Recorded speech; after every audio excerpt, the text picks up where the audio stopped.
but it used to be different. So it's just Okay. style, yeah. Well, I'm glad you know, because I thought I was still asking. I'm glad. I'm glad. Right. He said yes, and I was like, oh. And so maybe we had to get together. Vegas next week. And he goes, no. And I was like, oh, next week. I go, okay. Next week, but I was just like, then I realized it's Just happy to have you here. Okay, I'm glad. I'm glad that you got confirmation. I'm done. Yeah. Perfect. Thank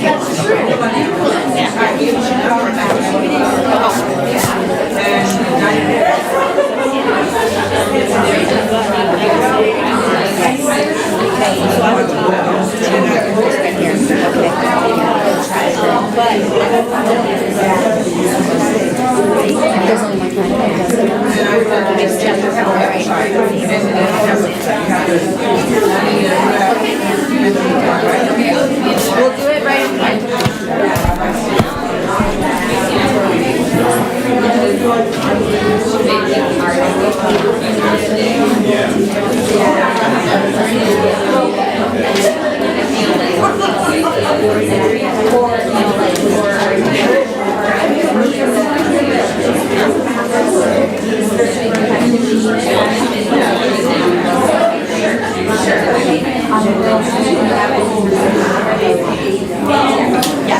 All right, really quick.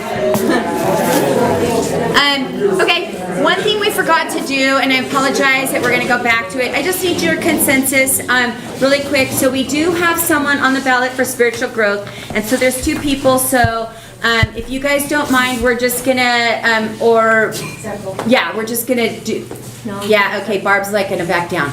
Barb's like, okay, so Gina has put herself on the ballot for spiritual growth. And so she'll be working with Karen and be on the board. And if anyone has any opposition, let me know. Otherwise, welcome to the board. Welcome. Thank you, Gina. We look forward to working with you, and we will send you a lot of information. Nobody fails on this group. Nobody fails. We all help each other. And you and Karen can chat afterwards, because Karen will be your partner for the first year. All right, thank you. She's even wearing the right colors. I know, right? She wore, you're destined. You wore yellow today. Anybody else in yellow that we can stand? That's how it works. That's right. Okay, you're ready.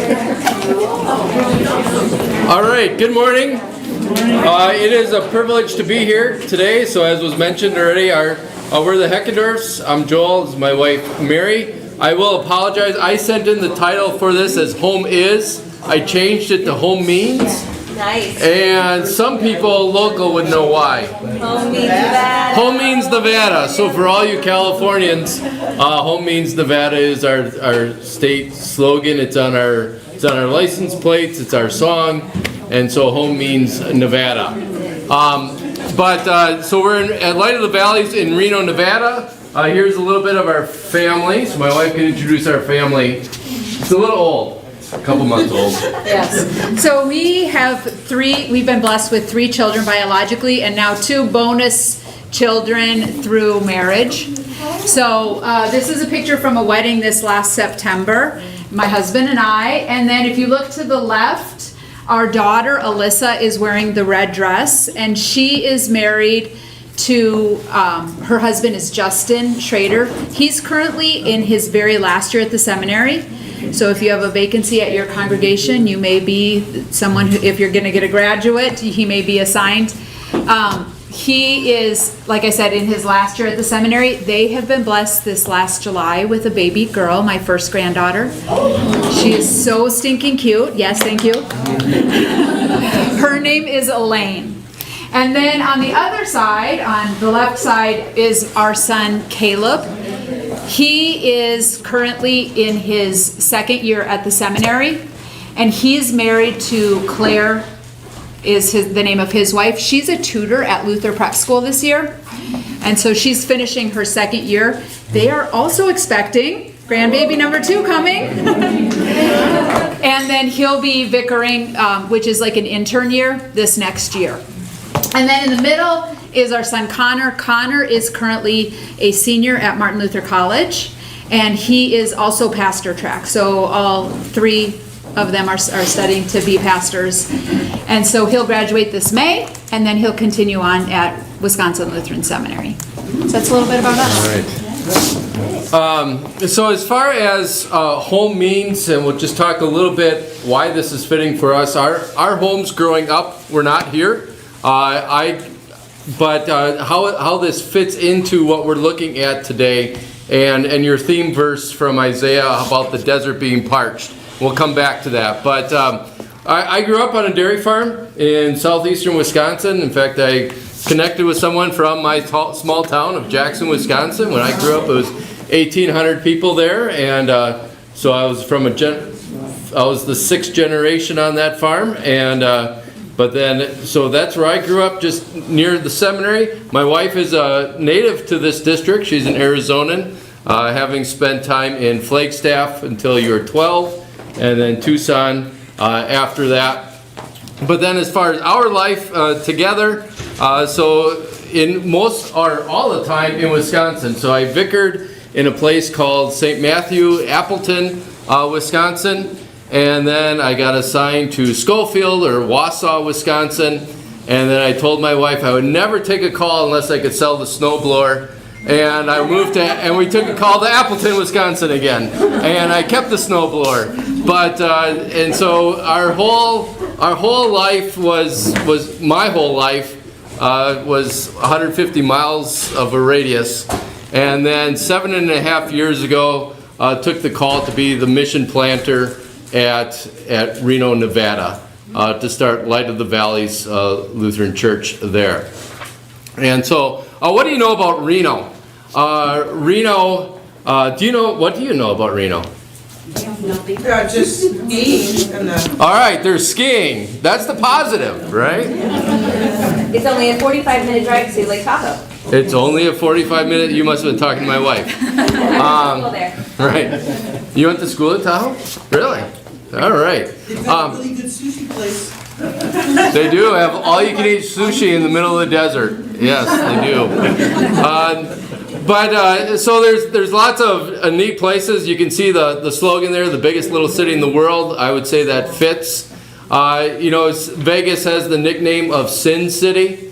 I would say Reno's a close Sin City too, is what some would say. Spiritually speaking, it is the second most unchurched city in America, supposedly. Right behind, not Las Vegas, San Francisco, which makes sense. If you ask anybody in Reno, where did they come from, they say, well, we came from the Bay Area, and they brought their heathendom with them. And so it is very much so, I wouldn't say their animosity toward religion, but just ignorance. I tell everybody, just was talking to someone last night, and when I served in Wisconsin, at least you get, there was somebody who was unchurched, but they would come once or twice a year. They'd come on Christmas and Mother's Day. I always called it grandma guilt. Grandma said, let's go to church, and they would. There's no grandmas that are imposing that on their children, so it's just like, why would I ever go to church? And so that is a good picture of Reno. I would also say, not just the unchurched, but a very broken, somewhat of a broken city. It has the nickname, so you were talking about podcasts before, it's Reno, the city built on vices. It was the quickest place, the easiest place in the country to get a divorce. That's what put it on its map.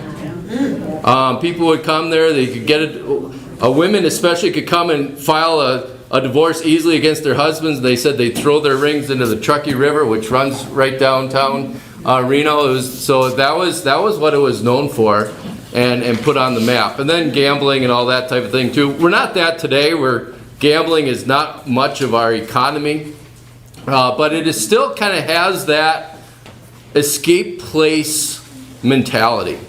It's a beautiful place. We love, I'm not saying we live in a bad place. We love where we live. It is close to Tahoe. It's a very growing community. There's lots of stuff to do there. All the outdoor activities, we love it. But there's this foundation that people go there to escape. or it's built on vices, or there's a lot of addictions. More, if you're from Vegas, you maybe think you have more addictions with people living here. Reno actually outpaces you. And same thing, we have less churches per capita than Vegas does. And this isn't a competition to say we're more sinful than you are, but there is a little bit of part of that. And so when you think about your theme verse that you saw today from Isaiah 35, which is on top of that sheet, I would say, very fittingly, the desert, we live in the high desert, the desert is parched. Parched spiritually. It is a very society that needs Jesus. And that was one of the reasons we're there. That was one of the most intriguing things about coming, was like, people there don't know Jesus. So just a quick question, trivia question number 1. This is a prize, but you have to write this down. All right, and you're on your honor. The one who gets it right wins the prize. But what percentage of Reno is churched? Claims to have a church. Doesn't say Christian. This includes Mormonism as well. That's our second. LDS is our second biggest church body, but that number gets included in this. So what percentage do you think is church? What's that? Yeah, I put them over there. You can either have a Light of the Valleys mug or a little journal today, or a sticker, or a pen. All right. Did anybody say under 30 is churched? All right. So we're in the anybody over 30? All right. So between 30 and 40, what do you say? 33%. Does anybody have closer to, anybody have 39? 39 is the answer. Wow. 52. So anybody closer than 33? What do you have? 36. Anybody closer than 36? All right. All right. So Juliana, would you like a mug or a journal? Tama, I feel bad because 6% is Mormonism, so 33% claim a Christian church. So that could work too. All right. So just about the rest of our little bit, we're gonna tag team here. So how many of you guys have ever moved? Just give a show of hands if you've ever moved. Okay. So maybe you can sympathize with me. I think from our standpoint, moving's hard. Yeah, so like just from the standpoint for us, it wasn't just like moving from a house to a house. It was just like completely going out of your comfort zone and moving to a place that you had no idea what was happening. We had one weekend, we looked at 23 houses, and we had to find a house in one weekend, and I remember both of us were sick to our stomach thinking, what did we just do? But then of course, getting there our first week, we had 8 people in church. So that was our first, that's what we started with, was about 8 people. So again, the whole idea that moving is so hard. And then for us, our kids were at an age where we had gone from instantly having the kids home to then we had all of our kids either at prep or at MLC. And so it was instant, not only were we in this crazy place, but it was an instant like, we're empty nesters and we have to learn to live with each other again. So I think that was one of those hard things with it that I think a lot of you guys can relate to when you have to move somewhere and start off new. And one of the hardest things is just putting yourself out there, right? And for me, it was just having to make those first impressions and just putting myself out there and talking to people. Because one of the things that was so helpful for me was when other people would come up to me and introduce themselves to me or talk to me. And kind of think about how it makes you feel when you go somewhere and somebody like walks up to you and introduces themselves. Maybe you're uncomfortable in a situation, maybe you don't feel so great in a situation. And those were some of the things that just really helped us as we were moving. And I kind of wanted to share a story with you about a lady named Pam and Aiden. And so this is kind of how, just learning from them and their experience about how just making somebody feel welcome and making somebody feel like they belong is so important. So my husband talked about earlier he was talking about some of the different people from the area and how it's such a diverse population. One of the things that we've noticed at our church is the people that are super interested in church are that Gen Z. Those kids that are between the ages of like 15 up until almost 30, like 28, 29. They're searching. They're wanting to have a place where they feel like they belong. And they're searching for truth because they're finding stuff from so many different places. And they also want to make a difference. So it's been really amazing because we have a kid here, his name is Aiden. And what ended up happening was Aiden came to church once with his dad and a couple of his siblings, and then wasn't back. And then about a year passed by, and Aiden showed up again with two of his friends. What ended up happening with Aiden is a lady named Pam from our church put herself out there. And she's a lady that recently moved to the area. I think she lived in California for a while. She's been all over. What ended up happening was she just put herself out there and went up and asked the boys, "Do you guys want to sit with me?" And just took an interest in their life. Just a normal, like, "Hey, how are you? I'm so glad you're here. Do you want to sit by me?" Well, that said so much to those boys because it made them feel like they belonged. Since then, it's the cool story. Aiden and his three friends, they started taking classes with the pastor, and they kept coming to church, but every week Pam would save a place for them. The three guys ended up not only getting baptized, but when they came to classes, they would always bring all their friends. And that what would happen was they would go through class, and then afterwards they go next door to the pizza place and they would play pool. And so one day all three of them ended up getting baptized and confirmed. And if you see right here, you can only see her from the back, but on the left side here is Pam. And she was there for their baptism. And I think from the lesson that I want you guys to take away from this is that these guys, I mean, they looked like they maybe didn't fit in to what you might think of as somebody coming to church. But Pam right away welcomed them with open arms. And so I guess my encouragement to you is, who in your congregation could you potentially, like, I want you to think, who could you welcome into your church? Because I think each of us, no matter where we're at, that could be a lesson that you could think of. Like, how could you possibly help somebody? So. Yeah, I mean, and even Pam is 80 and the boys are 18, you know. Yeah, the other cool thing about him is now Aiden, since then, has not only brought those boys, but then since then, I think he's our best evangelist. So that's the next trivia question. How many people has Aiden brought to church? He's 18. So write down your answer.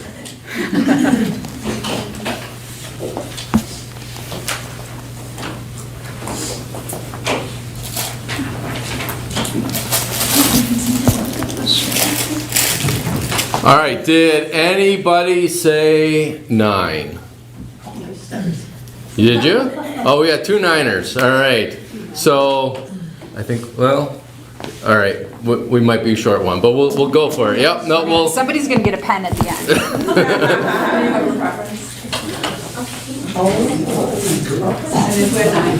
So yeah, Aiden has brought 9 of his friends either to Bible study or to worship. 2 of them have been confirmed, and well, One's one's taking class right now, and but 4 have been baptized from that group of just that neat little group.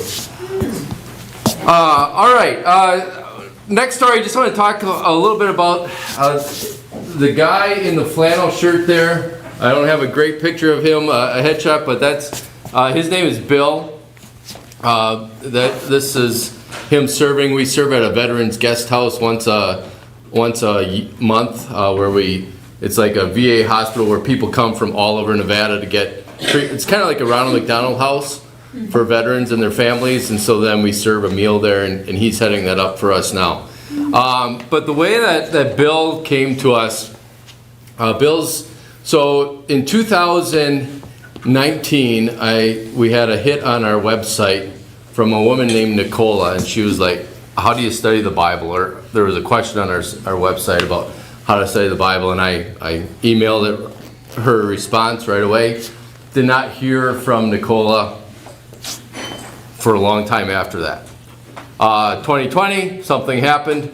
There's this little thing called COVID, a great time to start a mission when you're just a year in and getting momentum, and then we shut down for a couple months. But in 2021, a single woman comes into our church, and I'm at the door greeting, and I introduced myself. She said, my name's Nicola. Well, Nicola's not a super common name like Nicola. You know, I remember that name from like 2 years ago, getting an email off of our website. She said, yeah, that was me. And so then I start talking to Nicola. She goes through class, and then she brings her 6-year-old boy, at that time, to be baptized. While at that service, her stepfather happens to be in the crowd, and his name is Bill. And Bill just sits there, and then at the end of the service, he hands me his card. I'd like you to call me. So I call him, and then he said he kind of pushed me off, but then he came again maybe a few months later at Christmas. But he said, you said something at your service when his step-grandson was baptized. He said, you said Jesus died for all sins. I never heard that before. He grew up Catholic. He grew up a Christian from San Francisco, but he hadn't been to church for 37 years because he got divorced 37 years prior, and he said, I know I'm going to hell. And he said, I'm not ready to come to this class that Nicola went to, but I'll take you out for lunch. And he always says, there's no such thing as a free lunch. I'll pay for it, but I'm going to ask you questions. And I said, great. And so what he didn't realize, he got the first lesson of the class as we had lunch. And then he said, hey, we should do this again sometime. And so it took 6 lunches. And he didn't realize and then finally after the 6th lunch, he said, I'm ready for that class thing. I'm like, it's going to be repeat. But, but he kept coming and kept coming and kept coming. And now he's an every weeker, and he heads up some of our other stuff. And it's just, he's he's a very private guy. He would probably not want me to be talking to you about him today. But to see the gospel in someone who has carried around guilt for almost 40 years, and even though he's a very private guy, and you start to see the tears well up in his eyes when he hears the message of Jesus is just a fantastic thing. So he's one of our wins, I guess. You pray that yes, the desert is parched, but every once in a while you see this bloom, and he's one of those. And so my encouragement to you is just who can be your Aiden, or who can you be a Pam for? Who can be your family member that you can have an influence on? And just to actually write those names down. We gave you a sheet here so that it doesn't just become something that's in the back of your mind, but that you can actually think, who can you influence? And that this becomes your prayer list, or this becomes your action item on your sheet here. Whether it's someone at your church that you can encourage, but you never know how God is going to use you at some family occasion. You know, Nicola, and then Walter was her son, and then stepdad, and who knows? There's 2 other in that extended family. The spouses of Nicola and Bill aren't coming yet, but I'm hoping. You know, they're the next ones on the target, and every once in a while we get to see them. It's just a phenomenal thing to see how that you know, it took 3 years between that email and me meeting Bill. And just to give the patience of how the Holy Spirit works. And then all of a sudden it's just, those are the things we need to be reminded of when you're in the parched desert, is that some flowers take longer to bloom than others. And that's an okay thing. All right, next one, quick question. So what % of our current congregation is the result of adult confirmations? So we've had other people get confirmed, but then they've moved or they've left, unfortunately. So if you had to guess, so we have 117 members, I think, right now. But what % is because of adult confirmations? So people that either weren't WELS or weren't Christian at all, but make up part of our congregation. Just tell you. So I will write down your number and I'll tell you the right answer, and then we'll find out who's closest. All right? I just don't want you to cheat, so you have to prove it. If there's a tie, we should have checked your paperwork to see who is the winner. All right. Answer? Anybody want to guess? 40. 40? Pretty close. So 49%. Is anybody higher than 40? I have 41. Yay! Oh, she beat you. Anybody closer than 41? All right. All right, so when we moved to Reno, I've been a teacher for too many years, 25, 26 years. When we moved to Reno, we don't have a Lutheran elementary school, which is where I'd been teaching for the previous 19 years.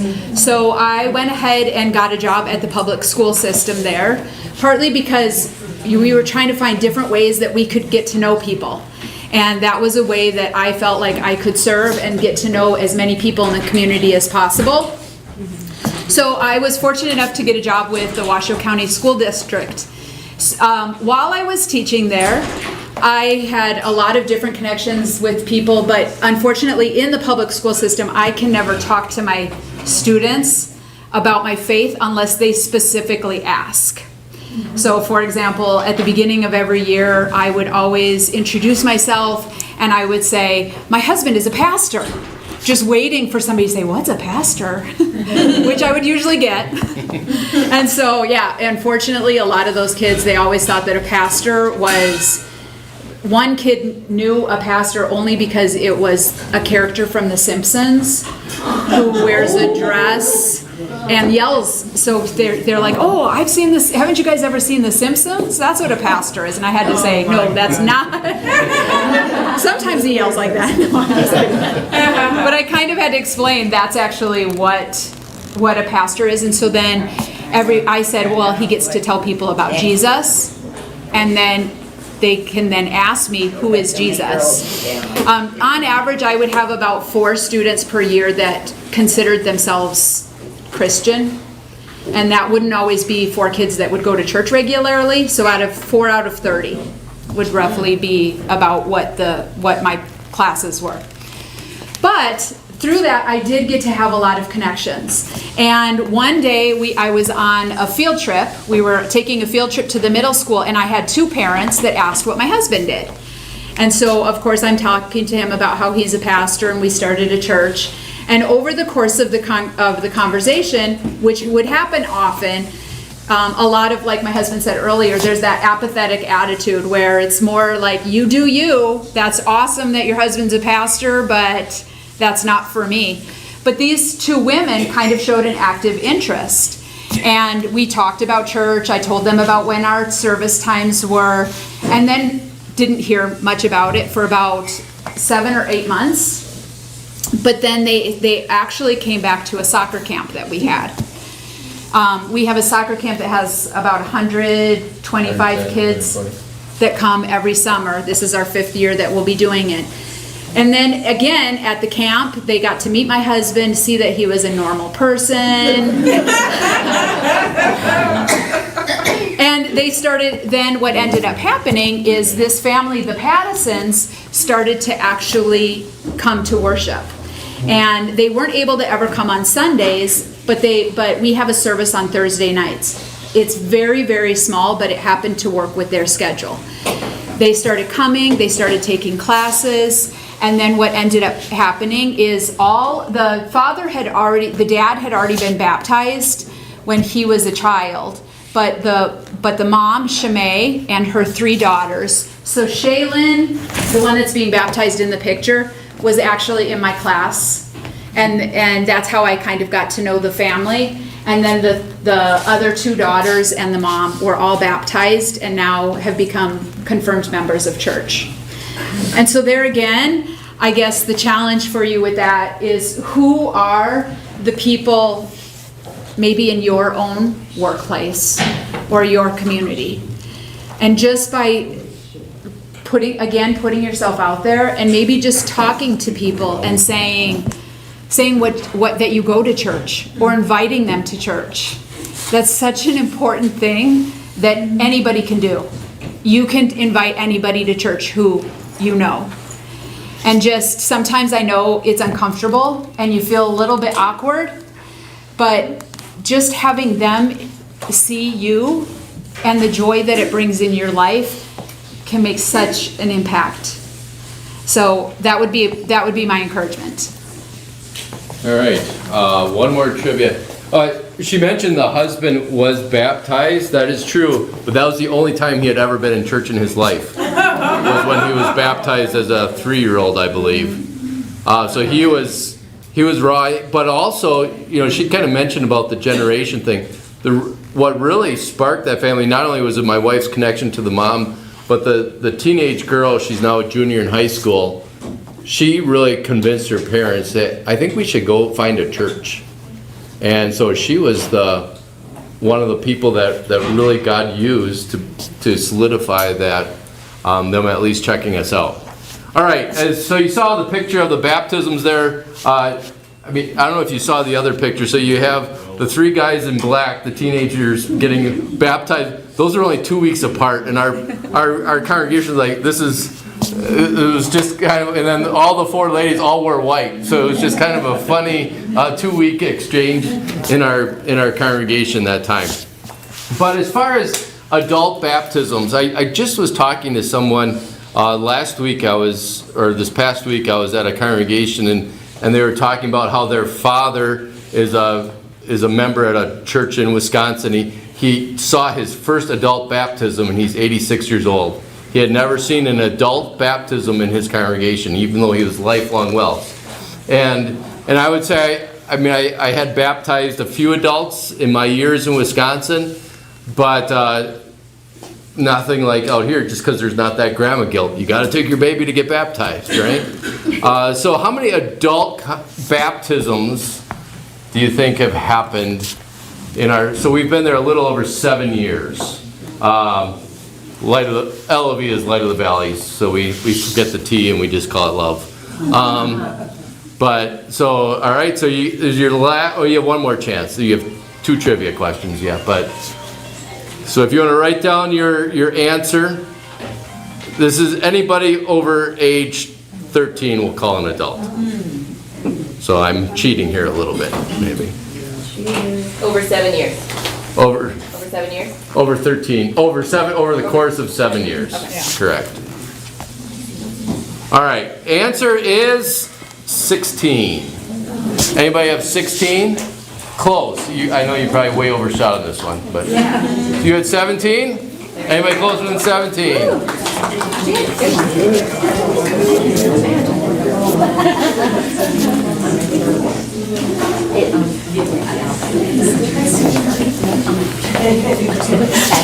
All right, the next person I want to talk to you about is actually standing in the middle here. The guy on the left just went to heaven a couple weeks ago, but both of those, so the guy on the left and the guy in the middle were also baptized at our congregation. But a little bit about the guy in the middle. His name is Dakota.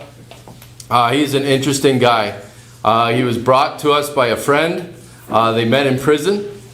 And he just had a really, really hard life growing up. He was born, he was like 1 pound, 8 ounces, I think, when he was born. I mean, he will admit this, that he was a drug baby. He was addicted coming out of the womb, basically. And he just struggled his whole life with a lot of things. But then he got connected to one of our other members, and his other member brought him, and they had been coming for about a year. And he's actually, I mean, when he first came, he kind of had hair all the way down to his, halfway down or 3/4 way down his back, but just and people embraced him. And he was just, one thing that stood out for him, and I'll share this, is that, so he wore like foxtails always, was his thing. That was his comfort, was to wear foxtails. Sometimes 1, sometimes 3. He was homeless for a long time. Most of the time that he's been part of our congregation, he's been homeless. Just lives in his Jeep in the middle of the desert. Every once in a while, his Jeep will break down, and we've helped him. We've had people help him with buying parts and done a lot of that stuff for him. But he had been coming off and on with his friend for close to a year, and all of a sudden he told his friend, "I want to be baptized." He had seen a few baptisms, and so then we met and we talked, and I said to him, "Okay, when do you want to be baptized?" And I've never heard this answer before. He said, "I was thinking somewhere near the vernal equinox." But his reason, March 21st, he says, "New life. It's spring." I'm like, "Oh, that's a great reason we want to be baptized at the vernal equinox." So I think March 19th was the closest Sunday to the vernal equinox, and he was baptized that day. And he went through class and ended up being confirmed. You know, and he's just kind of in and out of jobs. Great guy, but just not somebody who I would, quite honestly, probably would not have been my friend if we were in school together. His interests are, I'm not a gearhead, he's a gearhead. I'm not into wearing tails, he is. I don't have gauges in my ears. I mean, we don't have a lot in common personally. But it's been just neat to see how the gospel brings people together that aren't necessarily sharing a lot of other similar interests. You know, or he'll call up, "Hey, I'm out of gas, can't afford it. Can you meet me at, do you have a gas can, Pastor? You know, it's like 10 o'clock at night. Can you meet me at Shell?"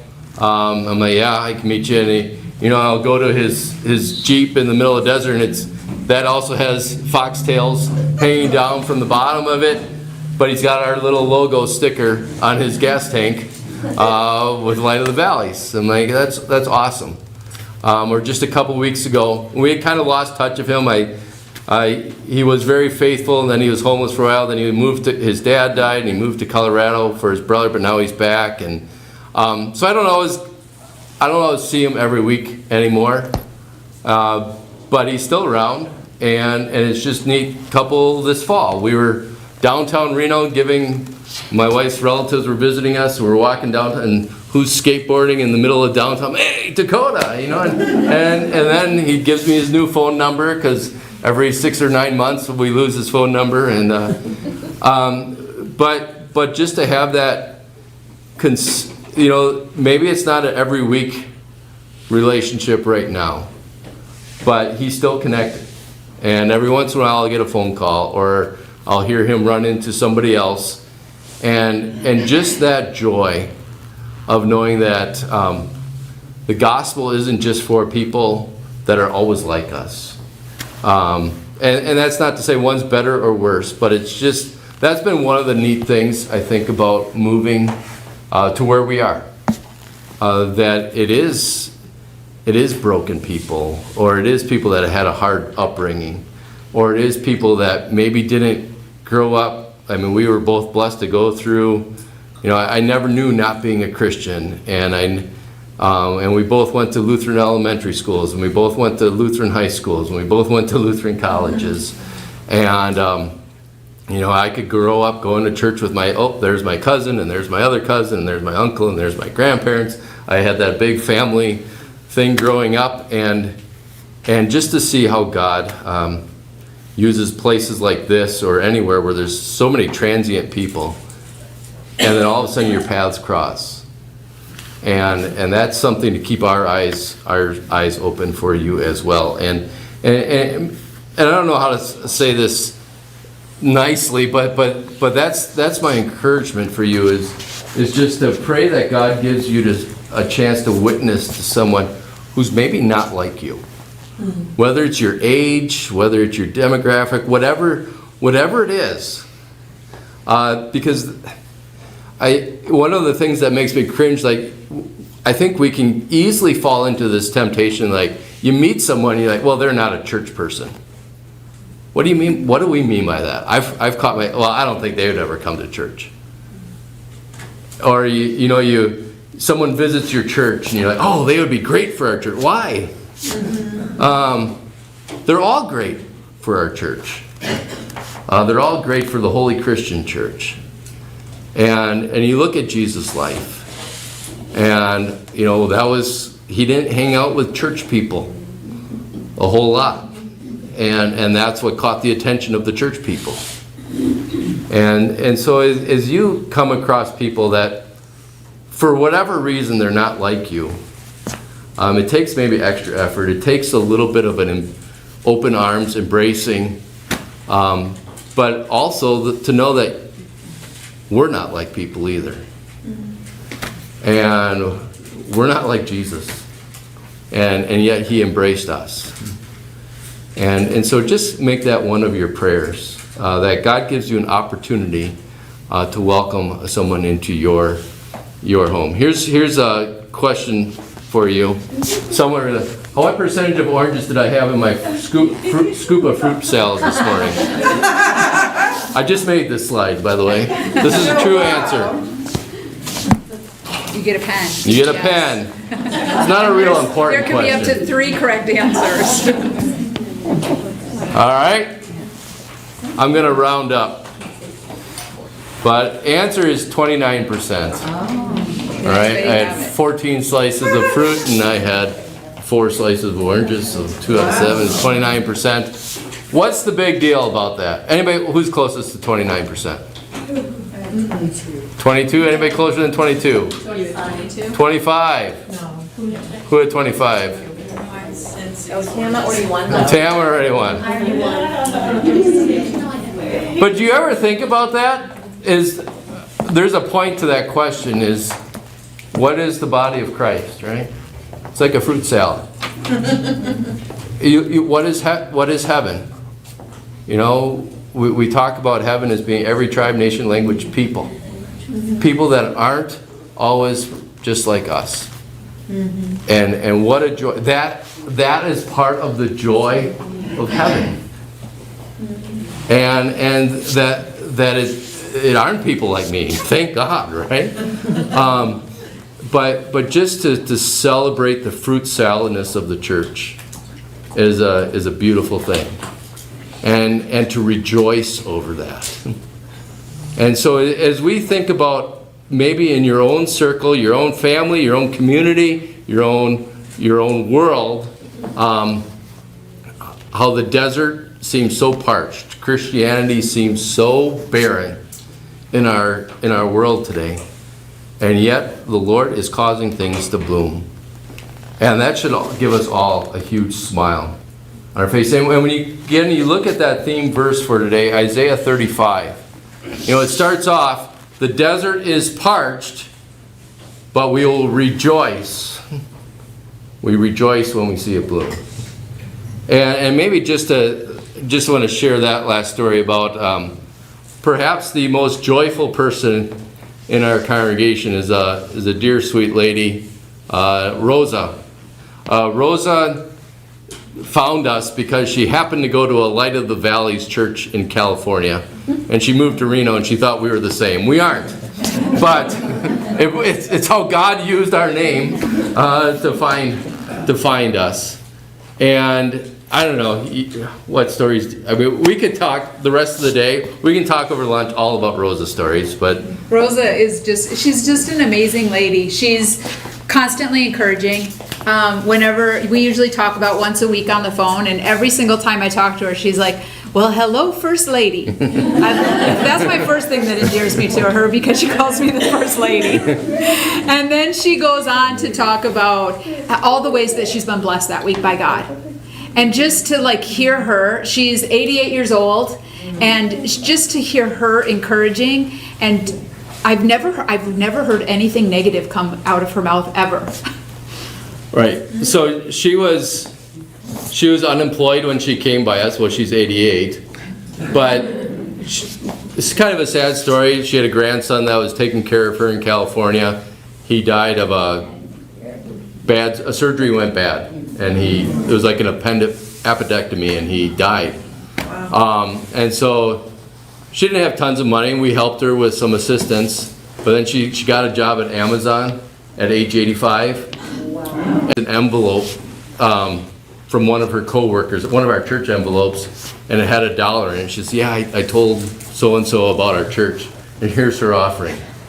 You know, it had $1 in it, but what a joy, right? Or like she'll bring a stack of Christmas cards and just carry them in her purse, and she won't know who she's going to write them out to, but that day she'll look around the church and, "Here, Brother Ron, this one's for you," or "Brother Doug, this one's for you."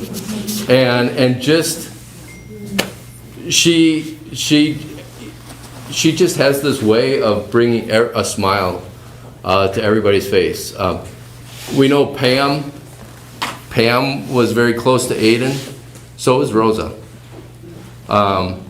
It says a lot about Aiden too, but Rosa and Aiden. Now Rosa, her health, she's pretty much a shut-in right now. She doesn't get to come to church too often, but we know she's on YouTube every Sunday, and we know she makes her granddaughters in Sacramento watch she calls them up, "Are you on the tube?" You know, and talk about joy to our worship too. Like once in a while we have a joint service with the other two churches in Reno. 3 times a year we get together and have a joint service, and it makes me feel like the best pastor ever. But they actually give me a standing O at the end of my sermon. And I think the other churches weren't ready for that. But they said, "Oh, way to go, pastor!" Right? And it's just awesome that they have so much joy for the gospel. And we can learn so much from the way that they share their faith, and they share their love for what Jesus has done for them. And so maybe that's just the final challenge is, what is one thing you can do to show the gospel joy in your life? That we know the desert is parched, and it's so easy to see that where we live. We live literally in the desert. Some of us do. But I think spiritually speaking, there's no doubt that the West Coast is not this flourishing place for the gospel. And that can become frustrating as we go about in our little congregations or our own families. But the buds are there. The blooms are there. The desert is blooming, and so rejoice. I guess that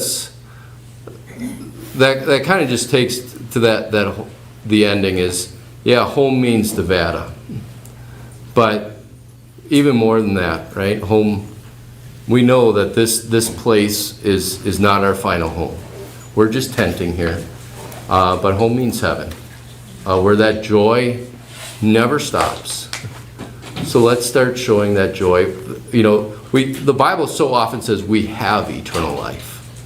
Not we will have, but we have eternal life. Right now, we're getting a taste of it. And so may the joy just already fill our hearts. That's about all we have, but we will take any Q&A that you or questions that you may have. Yeah, so when you received this call, were you like mission-minded? Or like what, like it seems like I'm in native California, it seems like sometimes people come out to us from the Midwest and they're a little surprised. And so I've always wondered like what makes, I feel like that's the best way for someone to come out is to be mission-minded, but I don't know what makes that. I would pray that we're all mission-minded when we go through school. How would you answer that? Well, I would first of all say it was my husband. I always jokingly say this was my husband's version of a midlife crisis. I would definitely say, I think for him, when he received this call, I remember one of his biggest struggles was he was so comfortable where he was at and everything was going so well where he was at. That I think for him, it was more of a situation where he said, I think God needs me to get out of my comfort zone and make me feel again where I can go somewhere where I don't know what I'm doing and I'm not 100% comfortable with it. Yeah, I always say it's easy to trust in God until you have to trust in God. And yeah, the Lord had blessed us. I was one of 4 pastors at our previous congregation. We were 2,500 members. The Lord was just blessing, numerically blessing it. It was a very outreach-minded congregation. But yeah, it was easy. And a couple things, I think, that was maybe a midlife crisis. But it was, yeah, that itch that I'm getting too comfortable.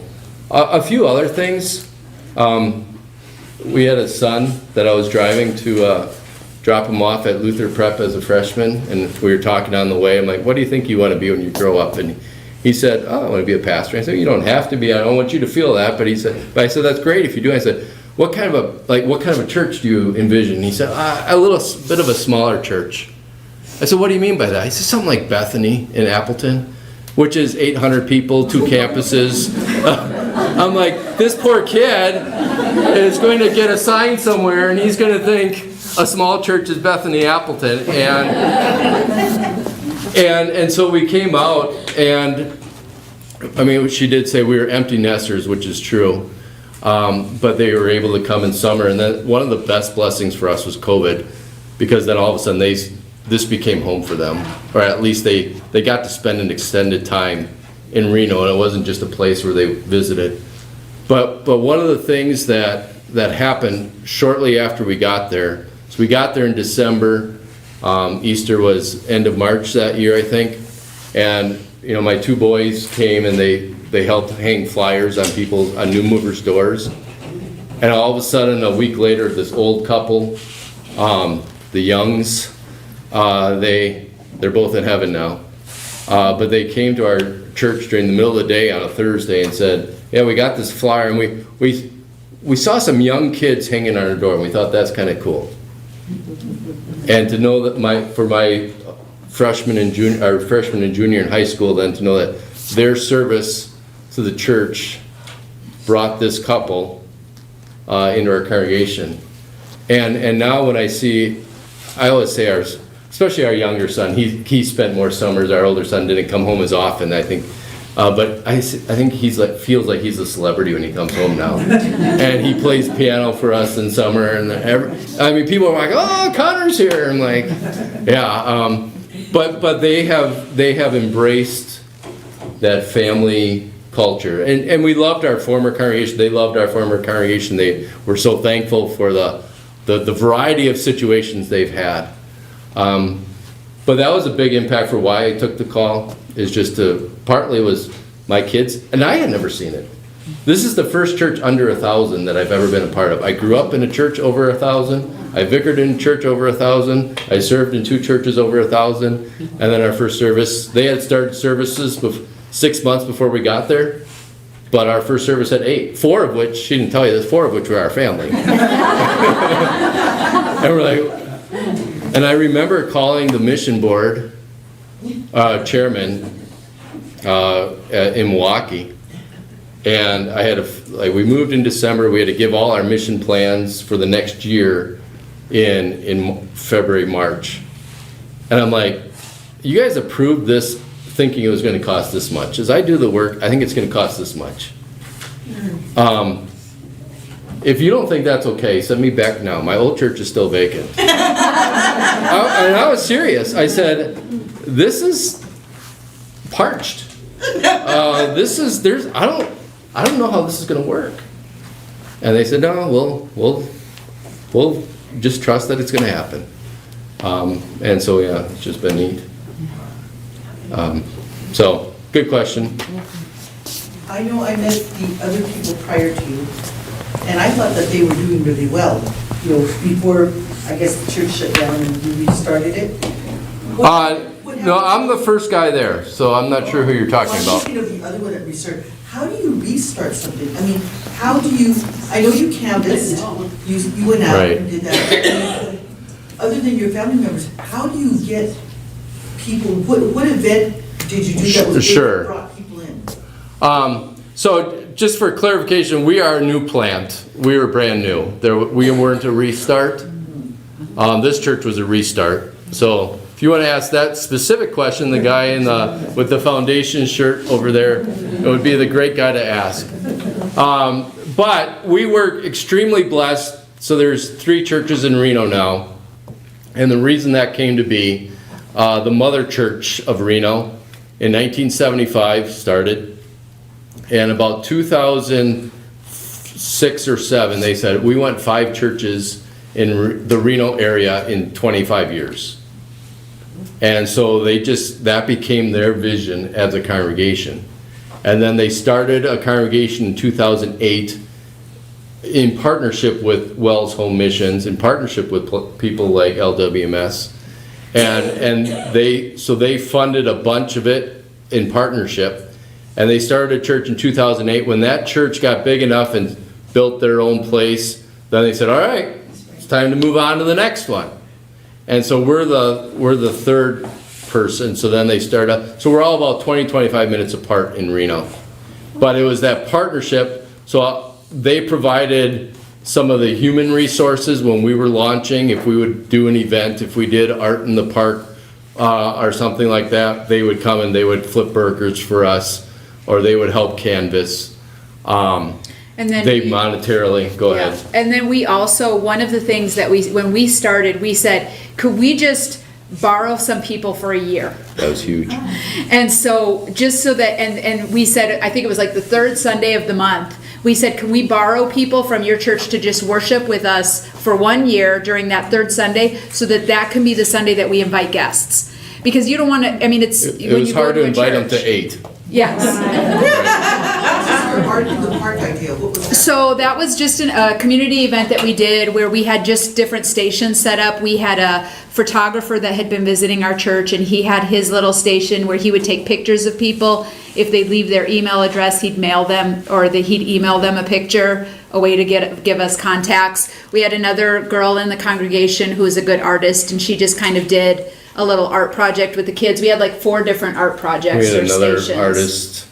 And it's amazing how God uses people maybe just for a little bit, but she's left our church. She left one of the other churches a long time ago, but she does like wall murals. Half of downtown Reno, she did the wall murals on the buildings. But so she had this big canvas of the story of Old Testament, I think, on a wall, and then kids could come up and paint, and yeah, so it was just many different things, but. I have a question about the other event you were talking about, a soccer camp? Yeah, so this will be the 5th year this coming year. Again, trying to get people to help us. Thankfully, Martin Luther College, we do a daylight trip. So we get daylight students. Last year we had 9. I think all 9 of them stayed at our house. We have room for one more this year. Yeah. What ends up happening is that was something that you had talked to Pastor Joel Schultz, who had run a camp like that in Canada, and it was super successful. And so we kind of adjusted it and adapted it to our setting. And we do it from 5:30 to 7:30 at night, which is a perfect time for families because it fits in still with the school schedule.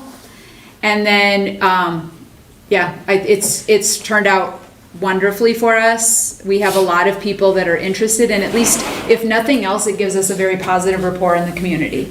Because people have now heard about it and they're like, oh, you guys are the ones that do that soccer camp. So you offer it for free? No, we $50 pay for this year. $50. Okay.